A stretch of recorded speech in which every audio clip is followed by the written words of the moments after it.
Ayan, ito ang aking collection ng Sedum Adolphi. I cut them and propagate them to make lash and to give more babies to me. Ayan, pa-English pa tayo dyan Then, ayan, leggy na sila. At ikakat natin, then itanim natin sa mas malaking pot. Then, ayan, tanggalin muna natin siya. Nilagay ko siya sa hanging basket para mag-trail siya. Maganda kasi pag trailing siya, ayan, dito sa basket na to ko siya inilagay. Then, today is ikakat natin siya. At, ayan, nag-ready na din ako ng soil.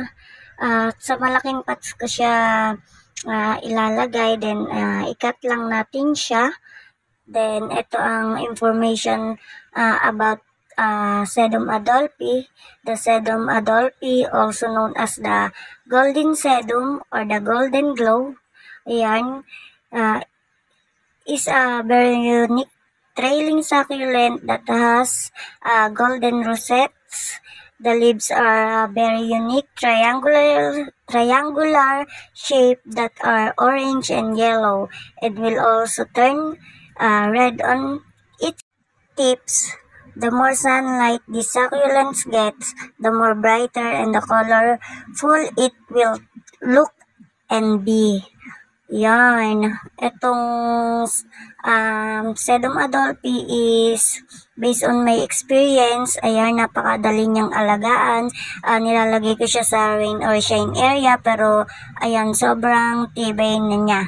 Kaya itong Sedum Adolphi is inire-recommend ko sa mga beginners, ayan, tsaka sa mga hindi makabuhay ng mga succulents. Ayan, itong Sedum Adolphi is hindi kayo iiwan. Ayan, maganda pa siya pag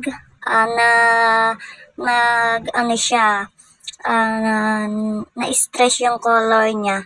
Then, ayan, ikat lang natin. Yung pinagkatan natin na to is, bibigyan niya tayo ng more babies. Ayan, once you cut, bibigyan ka niya ng maraming babies sa pinagkatan mo.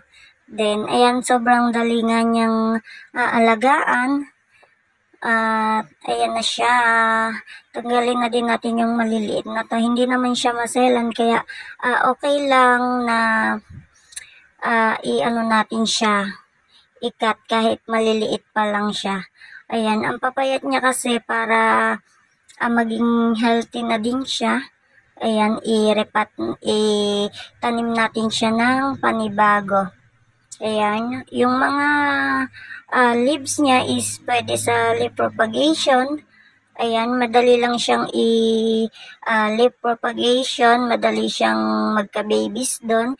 Ayan, kung gusto nyong mapadami, ayan, pwede sa leaf propagation, through cuttings, ayan.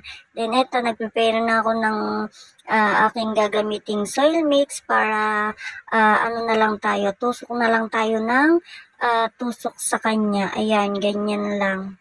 Then, matibay naman itong Sedum Adolphi, kaya ayos lang na ganyan, itusok-tusok lang natin siya.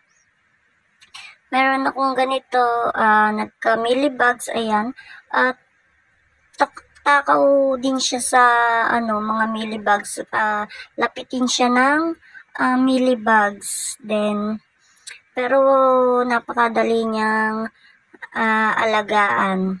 Then, ang ganda pa nga ng color niya pag na-stress. Ayan, maganda din siya pag trailing at makahoy siya. Ayan, pag naging makahoy na yung kanyang stem. Sobrang ganda na to at madali lang siyang alagaan. Then, ayan nga, i-remove lang natin yung mga leaves sa lower, then mamaya ilalagay natin at ipopropagate din natin yung leaves na yan kasi madali naman siyang tumubo. Then, ayan nga, ganyan lang ginawa ko. tinusok-tusok ko lang, then okay na.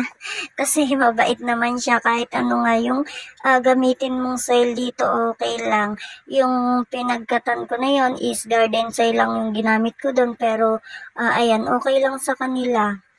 Napakabait ni Sedum Adolphi or Golden Glow. Ayan, siya pala si Golden Sedum or Golden Glow.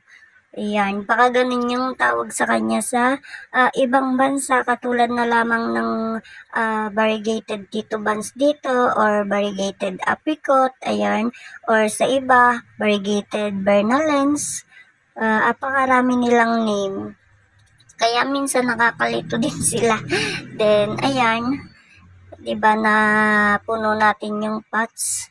Nilagyan ko lang ng space para pag lumaki sila, ayan, hindi sila siksikan. Kasi ilalagay ko pa dyan yung mga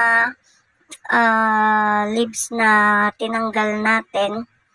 Ayan, ganyan lang. Yung ibabaw ng soil, yung ng soil na to is loam soil, din yung ilalim is garden soil. Kasi malalim tong pots, kaya ganun yung ginawa ko. Then, ito yung leaf propagations. Ayan. Ayan yung leaf propagation. Ilalagay natin kasi sayang siya, di ba? Madali naman siya magka-babies. Katulad nito, tingnan nyo. Ayan, no, ganyan. Ganyan siya, magkaka-baby siya sa leaves niya. Then, ilagay lang natin siya dito. At, ayan, tutubo na siya at mapaparami na natin siya. Ganyan lang siya, ganyan lang ang aking ginagawa. Mabait naman sila. Ayan, si Fred Ives, ayan, mabait din. Madami namang mababait na succulent. Then, yung iba nga lang is talagang maselan sila. Then, ayan, meron din naman akong hindi nabubuhay na succulent. At, ayan, ito talagang Sedum Adolphi is napakatibay niya. Ayan na, tapos na tayong propagate ng Sedum Adolphi. Diba medyo orange-orange na yung kanyang color. Kaso nga, hindi na siya healthy, kaya need to cut them and repot them. Ayan, ito na siya. O, diba? Mapaparami natin ang ating Sedum Adolphi. Ayan yung isang way para mapadami natin siya. Ayan, guys. Ito ang aking mai-share sa inyo for today's videos. Ayan, nakapag-cut na tayo. Thank you for always watching. Then, shout out to my member, Ate Rola Sales Vlog, and this is Succulent and Cacti Lover.